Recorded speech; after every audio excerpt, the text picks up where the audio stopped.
कक्षा 10वीं के देखिए सभी विद्यार्थियों, आज के इस वीडियो के अंतर्गत आप सभी को मैं विषय हिंदी का महत्वपूर्ण सेट पेपर प्रोवाइड करवा रही हूँ। देखिए इस वीडियो को आप किसी भी ज़िले से देख रहे हो तो आप सभी ये दोनों सेट पेपर कंप्लीट कर लीजिए, ठीक है। आपके हर एक ज़िले में इन दोनों सेट पेपर में से प्रश्न आएंगे। हर एक विषय के आप सभी को मैं दोनों सेट पेपर प्रोवाइड करवा रही हूँ ताकि इस बार आप अच्छे से अच्छे अंक प्राप्त कर सकें। चलिए तो वीडियो को स्टार्ट करते हैं बिना किसी डाउट के और प्रश्नों को हम अच्छे से समझते हैं। तो पहला प्रश्न है कि उद्धव ने गोपियों को क्या संदेश दिया? योग साधना का। दूसरा प्रश्न है छायावाद के प्रतिनिधि कवि है जयशंकर प्रसाद। तीसरा प्रश्न है संचयी भावों की संख्या है 33।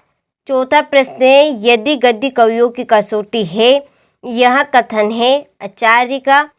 पांचवा प्रश्न है नेताजी का चश्मा पाठ की विधा है कहानी। छठा प्रश्न है मनु भंडारी के किस व्यवहार से तंग आकर प्रिंसिपल ने उनके पिता को बुलाया? तो आंदोलनकारी। ठीक है, चलिए यहाँ से आप इन प्रश्नों का स्क्रीनशॉट लें और अच्छे से आप इन प्रश्नों को कंप्लीट करें। अगला प्रश्न है कि रिक्त स्थानों में सही शब्द चुनकर लिखिए। इसका पहला प्रश्न है कवि के सरल स्वभाव के कारण डेडेडेस ने धोखा दिया है मित्रों को। ठीक है, दूसरा है कि भोलानाथ और उसके साथी डेडेडेस बिल के पानी उलीचने लगे चूहों। तीसरा प्रश्न है मनु भंडारी का जन्म मध्य प्रदेश के डेडेडेस गांव में हुआ भानपुरा। चौथा प्रश्न है कि छंद डेडेडेस प्रकार के होते हैं 2। और पांचवा प्रश्न है सूर्य की भक्ति डेडेडेस भाव की है साखी भाव की।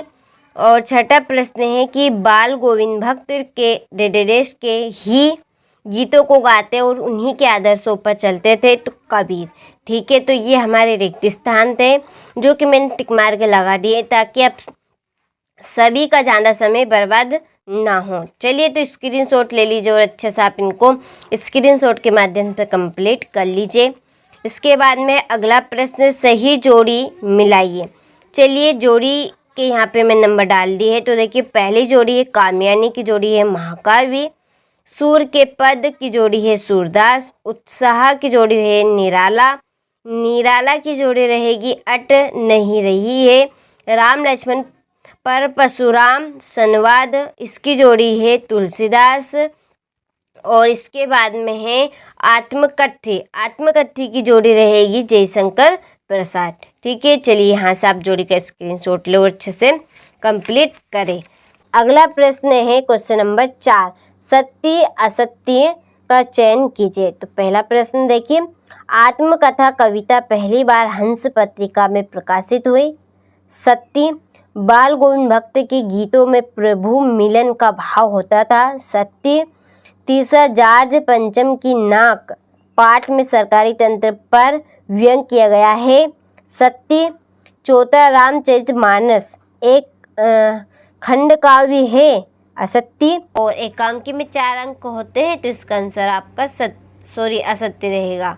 और जहाँ दोनों पद प्रधान हुआ दिग्गु समास होता है तो इसका आंसर असत्य है।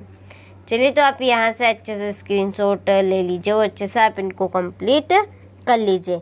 अगले प्रश्न की ओर देखिए जल्दी से बढ़ते और अगला प्रश्न भी इसी तरह से हम कंप्लीट करते हैं।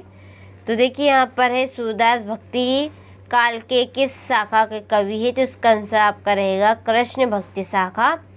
रामचरितमानस का प्रमुख छंद कौन सा है? तो इसका आंसर रहेगा आपका चौपाई।